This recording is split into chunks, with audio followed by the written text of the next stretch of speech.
अक्सर हमारे जो भोले इन्वेस्टर्स होते हैं उनकी यही एक मिस्टेक हो जाती है कि जो है न्यू आईपीओज आ रहे होते हैं और उनकी हाइप की वजह से जो है हाइप क्रिएट हो जाती है मार्केट में कि नया नया आईपीओ आ रहा है, इसमें जो है हम सब्सक्राइब कर लेते हैं और कई सारे इन्वेस्टर्स जो है इसी भोलेपन में जो है सब्सक्राइब कर लेते हैं और फिर उसका नुकसान का बायस बन जाता है। जैसे कि आज आपके सामने मैं एक वाहदात पोल्ट्री फार्म, ये भी एक हमारे पास आईपीओ आया था और ये आईपीओ आया था तकरीबन इसकी जो फेस वैल्यू थी वो 2 रुपये की फेस वैल्यू थी कंपनी की। और कंपनी ने जो इसका प्रीमियम चार्ज रखा था वो 16 रुपये ऑलमोस्ट इसने जो है तकरीबन प्रीमियम चार्ज रखा था। और ऑफर वैल्यू आपका जो है तकरीबन 18 रुपये, तकरीबन कंपनी आपसे जो है 16 रुपये ऊपर ही कमा रही है।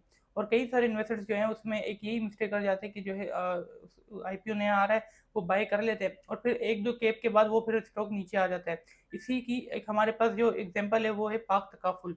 पाक तकाफुल में भी क्या हुआ था, यही हुआ था कि मार्केट में हाई बनी हुई थी, कई सारे इन्वेस्टर्स ने जो है उसमें बाइंग करी थी वो भी कई एक एक दो कैप उसने लगाए और फिर ऐसा नीचे है कि कई सारे इन्वेस्टर्स जो है अब तक उसको सेल भी नहीं कर सके। तो याद रखें, ऐसा कोई अगर आप स्टॉक में आईपीओ फिल भी करते हैं तो उसमें जो है आपको अगर ऊपर जाने के चांसेस होते हैं तो वो 50-50% चांसेस होते हैं।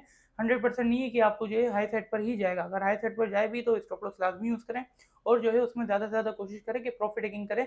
वो आपको अपने नसीब के ऊपर होता है कि वो अगर आपको हाई साइड पर मिल जाता है तो। और अगर हम वारदात का हाई लो के हवाले से बात करें तो देखिए वारदात भी ओपन हुआ था और तकरीबन 21 रुपये 80 पैसे का इसने हाई बनाया और वहाँ से ये जो है लोअर लोक लग गया तकरीबन 19 रुपये 72 समथिंग का इसमें जो है लोअर लोक लगा हुआ है और कई सारे इन्वेस्टर्स के पास अभी भी वो शेयर रखा हुआ है।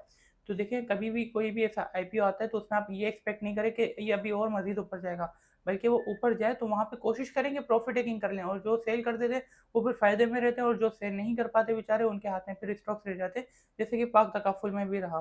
तो आजकल कई सारे ऐसे आईपीओज आ रहे हैं तो काफ़ी ख्याल रखें अपनी इन्वेस्टमेंट को जो है कोशिश करें कि ऐसे आईपीओज में जो है इन्वेस्ट करें जो कि आपको बेहतर भी रहे और कोशिश करें कि जो है स्टॉप लॉस लाजमी यूज़ करें। चाहे अगर वो जब फिर मार्केट में आ जाते हैं तो स्टॉप लॉस लाजमी यूज़ करें, अदरवाइज इसमें जो चांसेस होते हैं जीतने के वो 50-50% चांसेस होते हैं। इसी तरीके के कई सारे जो इन्फॉर्मेशन हम अपने ग्रुप में भी शेयर कर रहे होते हैं। अगर आपने हमारे ग्रुप में ऐड होना है तो मुझसे कॉन्टैक्ट कर सकते हैं, मेरा नंबर आपको स्क्रीन पर भी शो हो रहा होगा। ठीक है जी, शुक्रिया। मैं अब्दुल रहमान मेहता, अल्लाह हाफ़िज़।